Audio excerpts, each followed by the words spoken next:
Hey, what's up, guys? So today's Doc Beast Daily is that I just want to convince you guys that we all have gifts, and to take full advantage of those gifts to help as many people as possible. So I'm only talking about this because I'm not going to give too many details, but a friend of mine has a sick um, um, relative in a hospital, and I was put on the list to help out as far as making medical decisions, even when this person is away, because they trust my medical expertise in certain medical situations. And I felt that was an honor because this person, is, a good friend of ours. And this person mostly is a good friend of somebody else in my family, not more so myself, but, through this whole situation, we're becoming more close and everything. So what I'm talking about is the fact that, I have something that, that can help people, my medical expertise as a physician.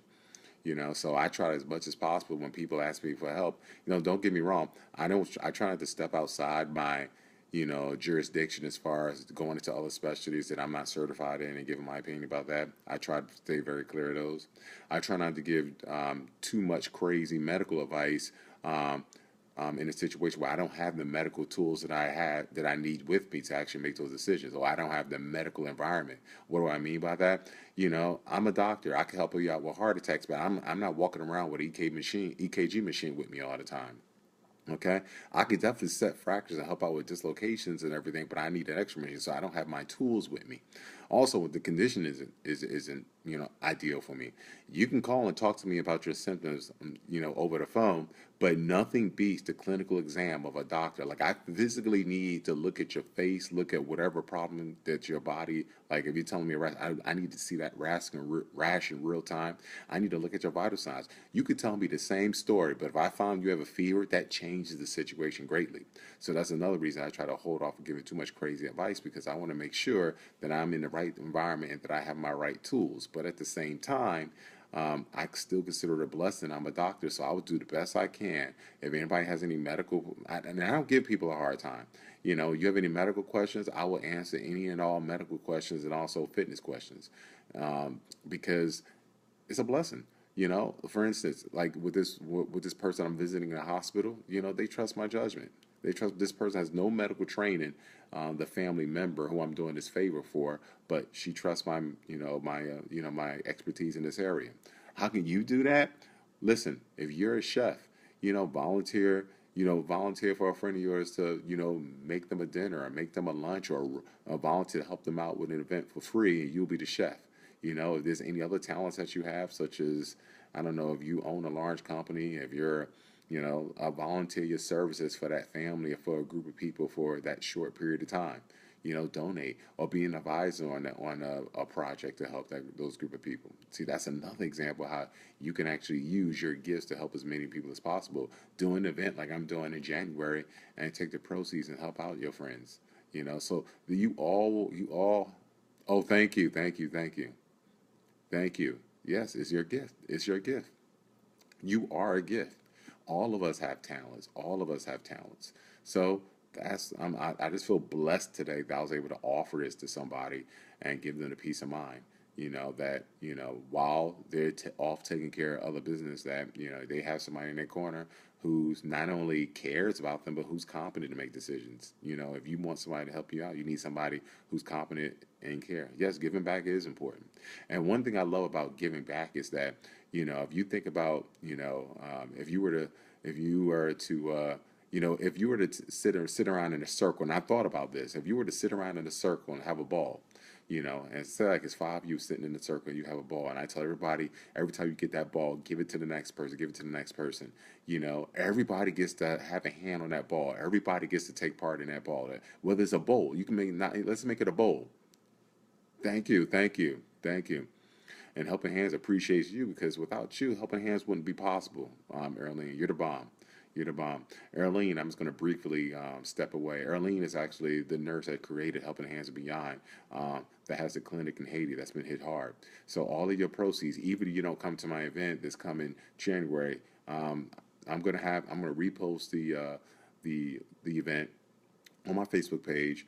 Pretty soon, I'm gonna do an Evite. I'm gonna have somebody help me out with the Evite, and you can actually donate without even coming to the event because they need as much as possible. You have to give, give, give, give. If you were to sit around in a circle with a ball and you told everyone to give, then everybody gets a touch on that ball, a bowl. Everybody gets to take part in that bowl. Now, if you sit around in a circle and you tell everybody take, only one person can take part in that ball, that basketball, football, volleyball. The other people don't get to experience the ball. If there's a bowl full of food, everybody doesn't take part in that bowl of food. One person takes part of the bowl and everybody else goes hungry. That's the thing about giving. It's one of the few resources in life that's renewable. That's renewable, that you don't run out because there's always enough you can give. Everyone has something they can give. It doesn't always have to be physical. It could be just your spirit. It could just be words you can give. It could just be motivation. It could just be information. You know, the world works better when you give. There's certain pieces of advice in this world that doesn't work when everyone follows it. The perfect example that I always talk about is traffic.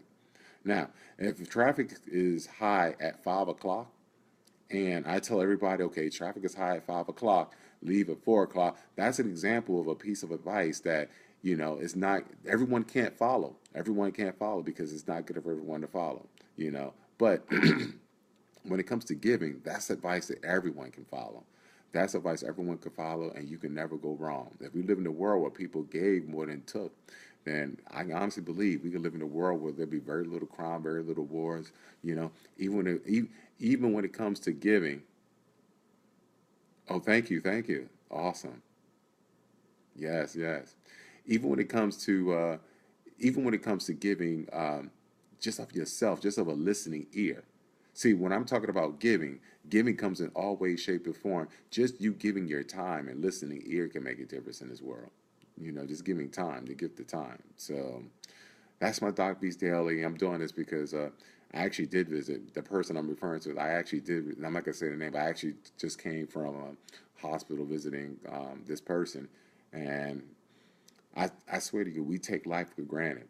It makes me think about how much we take life for granted, and that you know, you have to put that into context is that we take life for granted, and then sometimes we walking around in the world we don't treat each other nicely, not knowing that that could be the last time you'll see that person, and what were your last words to that person.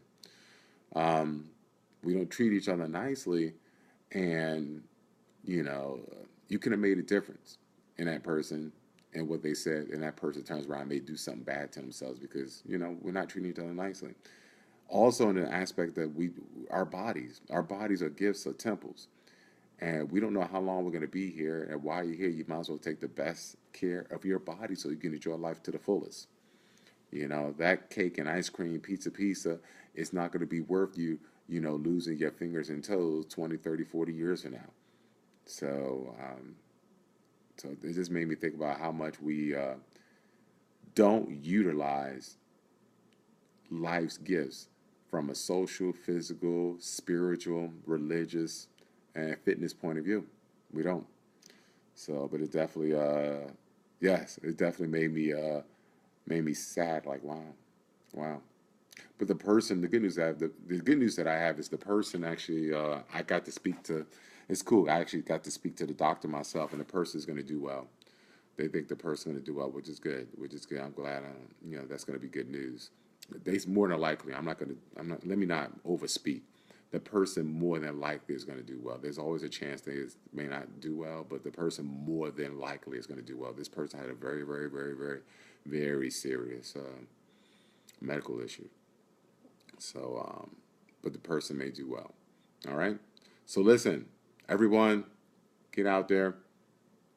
Live fit as health. Live fit as health, guys. So get out there, say something nice to somebody, hug somebody, love somebody, kiss somebody, and work out. And work out. You had time to watch me on this video. You could have done some burpees as you're watching this video. That's what I do. Sometimes I listen to podcasts as I'm in plank. I read medical literature as I'm sitting in, as I'm not sitting, as my body is in plank. So I squeeze it in. All right. Thank you, Arlene. Prayers to you too. All right. Peace out. I'm gonna like all your comments right here. Good. I put the thumbs up to all your comments. All right, guys. Thanks for listening to an old man like me. All right. Peace.